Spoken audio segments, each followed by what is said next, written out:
Good morning विद्यार्थी मित्रांनो, इयत्ता 9वी विषय विज्ञान 1 प्रकरण क्रमांक 13 कार्बन एक महत्त्वाचे मूलद्रव्य।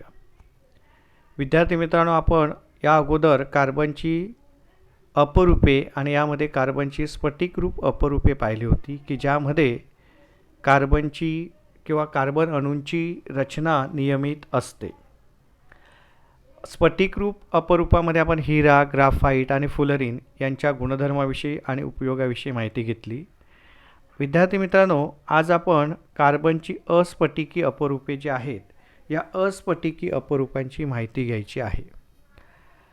आता ही अस्फटिकी अपरूपे जी आहेत यामध्ये कार्बन अणूंची रचना ही नियमित नसते आणि याची उदाहरणं कोणती आहेत तर दगडी कोळसा, कोक ही कार्बनची अस्फटिकी अपरूपे आहेत। तर आपण पहिलं जे अपरूप आहे अस्फटिकी त्यामध्ये दगडी कोळसा आहे। दगडी कोळसा हे एक जीवाश्म इंधन आहे। जीवाश्म याचा असा अर्थ होतो की वनस्पतीजन्य आणि प्राणीजन्य पदार्थ जे आहेत हे जमिनीखाली गाडले गेल्यामुळे त्यांचं रूपांतर इंधनामध्ये होतं, जीवाश्म इंधनामध्ये होतं आणि त्यातला एक जीवाश्म इंधन आहे दगडी कोळसा। या दगडी कोळशामध्ये कार्बन, हायड्रोजन व ऑक्सिजन असतो आणि यात थोड्या प्रमाणात नायट्रोजन, फॉस्फरस, सल्फर असतात।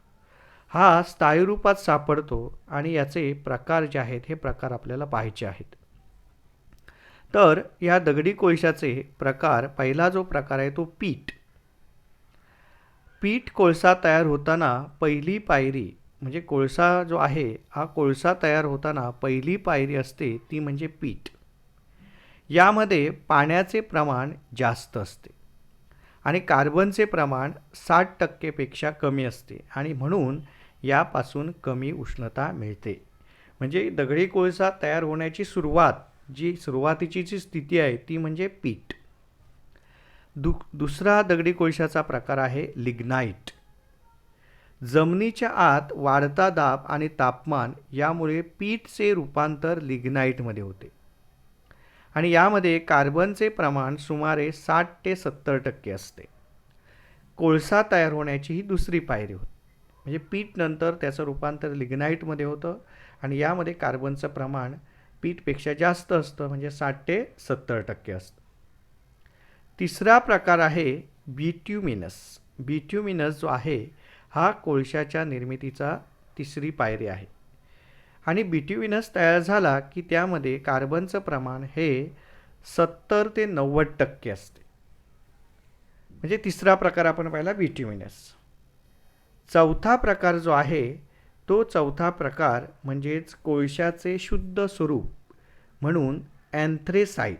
अँथ्रेसाइट हा चौथा प्रकार आहे, म्हणजे बिट्युमिनसचं रूपांतर अँथ्रेसाइटमध्ये होतं, शुद्ध स्वरूपामध्ये कोळसा असतो आणि हा कोळसा कठीण असून त्याच्यामध्ये 95% कार्बन असतो। जसं कार्बनचं प्रमाण वाढतं तसं तसं उष्णता निर्माण करण्याची क्षमता जी आहे ही वाढत जाते। म्हणजे सर्वात जास्त उष्णता देण्याची क्षमता ही अँथ्रेसाइटमध्ये असते जर आपण पीठ किंवा लिग्नाइट बिट्युमिनसची तुलना केली तर या आकृतीमध्ये किंवा या चित्रामध्ये तुम्हाला पीठ दाखवलेलं आहे, लिग्नाइट त्या ठिकाणी दाखवलेलं आहे।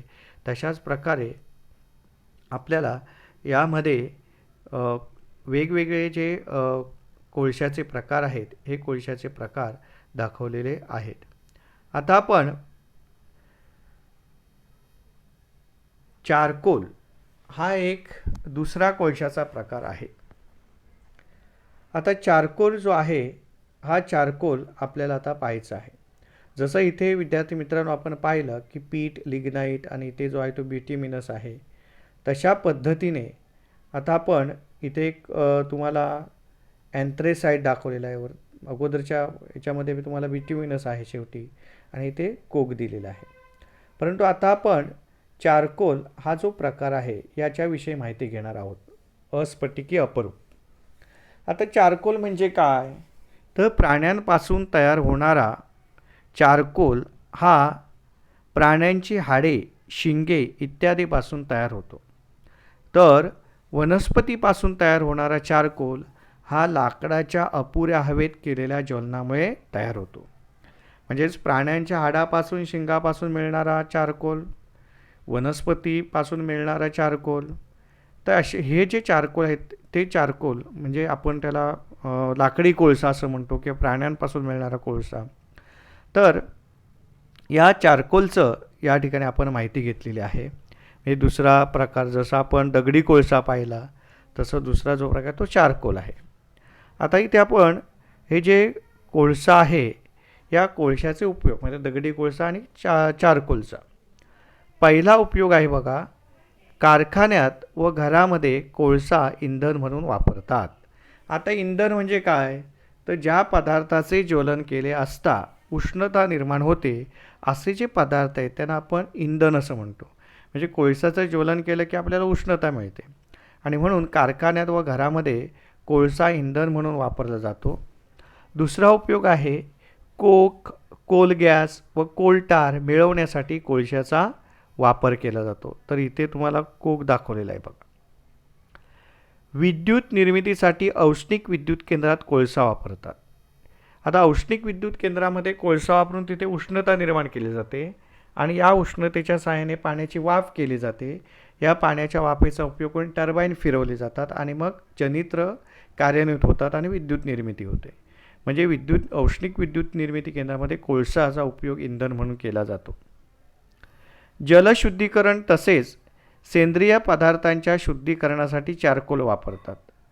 म्हणजे शुद्धीकरण करण्यासाठी चारकोल जो आहे लाकडी कोळसा आपण म्हणतो तर याचा वापर केला जातो. आता तिसरा प्रकार इथे आहे कोक. दगडी कोळशातून कोल गॅस काढून घेतल्यावर उरणाऱ्या शुद्ध कोळशाला कोक म्हणतात. इथे तुम्हाला या चित्रामध्ये कोक कसा असतो हे दाखवलेलं आहे. म्हणजे हे इथे आपण पाहिलं की या अस्फटिकी जो रूप आहे दगडी कोळसा, चारकोल, कोक हे त्याचे प्रकार आहेत. आता कोकचे उपयोग काय, तर कोक जो आहे या कोकचा उपयोग घरगुती इंधन म्हणून केला जातो. शपनकारक म्हणून कोकचा उपयोग केला जातो. म्हणजेच आपण शपन त्याच्यातून ऑक्सिजन काढून घेण्यासाठी एखाद्या पदार्थामधून ऑक्सिजन काढून घ्यायचा असेल तर आपल्याला या कोकचा आपण वापर करू शकतो. शपनकारक म्हणतात त्याला. त्याच्यानंतर तिसरा उपयोग आहे कोकचा ऑटर गॅस. ऑटर गॅस तुम्हाला परीक्षेमध्ये असं विचारलं जातं की ऑटर गॅस म्हणजे काय, तर ऑटर गॅस जे आहे या ऑटर गॅसचा बद्दल आपण जर पाहिलं तर कार्बन मोनॉक्साईड CO+H2. CO म्हणजे काय, कार्बन मोनॉक्साईड, H2 म्हणजे काय, हायड्रोजन. तर कार्बन मोनॉक्साईड आणि हायड्रोजन यांच्या मिश्रणाला ऑटर गॅस असं म्हटलं जातं. मग प्रोड्युसर गॅस जो आहे तो प्रोड्युसर गॅस म्हणजे काय, तर कार्बन मोनॉक्साईड, H2 म्हणजे हायड्रोजन, CO2 म्हणजे कार्बन डायऑक्साईड, N2 म्हणजे नायट्रोजन. तर या वायुरूप इंधनांच्या निर्मितीत कोकचा उपयोग केला जातो. तर अशा पद्धतीने विद्यार्थी मित्रांनो इथे कोकचे उपयोग दिलेले आहेत. परीक्षेमध्ये तुम्हाला ऑटर गॅस जोड्याजुळासाठी विचारतील. तर ऑटर गॅस म्हणजे CO+H2चं मिश्रण आणि प्रोड्युसर गॅस म्हणजे CO+H2+CO2+N2 या वायुरूप इंधनांच्या निर्मितीत कोकचा म्हणजे यांचं ते मिश्रण आहे. ऑटर गॅस आणि प्रोड्युसर गॅस मिळवण्यासाठी कोकचा उपयोग करतात. तर हे विद्यार्थी मित्रांनो तुम्ही लक्षात ठेवायचं आहे. आता आपण पुढचा भाग बघूया की हायड्रोकार्बन्स, मूलभूत सेंद्रिय संयुगे. कसं असतं बघा की बहुतेक सेंद्रिय संयुगामध्ये कार्बनसोबत हायड्रोजन हे मूलद्रव्य समाविष्ट असते आणि ही मूलभूत सेंद्रिय संयुगे मूळ संयुगे म्हणून ओळखली जातात आणि यांना आपण हायड्रोकार्बन्स असंही म्हणतो. तर ज्या सेंद्रिय संयुगामध्ये कार्बन आणि हायड्रोजन ही मूलद्रव्य समाविष्ट झालेली असतात त्यांना आपण हायड्रोकार्बन असं म्हणतो. म्हणजे हायड्रोकार्बन जर तुम्ही पाहिले तर ती मूळ संयुगे आहेत आणि त्याच्यामध्ये आपण वेगवेगळे गट, क्रियात्मक गट मिळवून वेगवेगळ्या प्रकारची संयुगे जी आहेत ती संयुगे तयार करू शकतो. आता तुम्हाला माहीत असेल कार्बन जे आहे ते आपण C या अक्षराने दर्शवतो आणि कार्बन जे आहे या कार्बनचं अणुअंक आहे 6 आणि त्याचं इलेक्ट्रॉन स्वरूपण होतं 4. मग या बाह्यतम कवचामध्ये 4 इलेक्ट्रॉन असतात.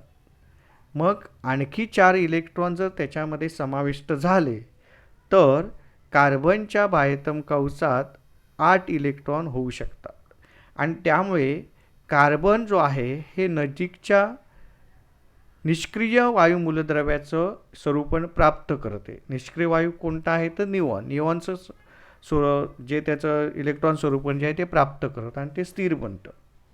आणि म्हणून कार्बनची संयोजा किती असते 4 असते. परंतु हे 4 इलेक्ट्रॉन इथे अष्टक स्थिती प्राप्त करण्यासाठी त्याला 4 इलेक्ट्रॉनची आवश्यकता असते. मग ते 4 इलेक्ट्रॉन ते घेत नाहीत, तर 4 इलेक्ट्रॉनची देवाणघेवाण करत नाहीत, तर ते काय करतात 4 इलेक्ट्रॉनची भागीदारी करतात, म्हणजे संधान करतात. आणि हे संधान करताना त्यांच्यामध्ये जो बंध तयार झालेला असतो त्याला सहसंयोज बंध असे म्हटलं जातं. म्हणजे हा कार्बन जो आहे तो दुसऱ्या कार्बन अणूबरोबर काय करतो सहसंयोज बंध जो आहे हा निर्माण करू शकतो, किंवा इतर कोणत्याही मूलद्रव्याबरोबर काय करू शकतात ते सहसंयोज बंध जे आहेत ते बंध निर्माण करू शकतात. जसं मिथेनमध्ये CH4 आहे तर ते अशा पद्धतीने बंध जो आहे हा बंध निर्माण करू शकतो. मिथेनमध्ये तुम्हाला सांगतो की या पद्धतीने प्रत्येकाचे इलेक्ट्रॉन 4 हायड्रोजनचे इलेक्ट्रॉन आणि 4 कार्बनचे इलेक्ट्रॉन असे ते संधान करतात आणि भागीदारी करतात आणि ते बंध तयार होतो. म्हणजे इथे कार्बन जो आहे हा कार्बन संधान करून आपले बंध जे आहेत ते बंध निर्माण करतो. तर विद्यार्थी मित्रांनो, आज आपण इथे कार्बनची अस्फटिक अपरूपे आणि हायड्रोकार्बनची मूलभूत माहिती घेतलेली आहे. तर सर्व विद्यार्थ्यांनी व्हिडिओ व्यवस्थित ऐकायचा आहे आणि जो काही स्वाध्याय दिलेला आहे त्या स्वाध्यायाच्या प्रश्नांची उत्तरे लिहा आणि त्याचे फोटो पाठवायचे आहेत.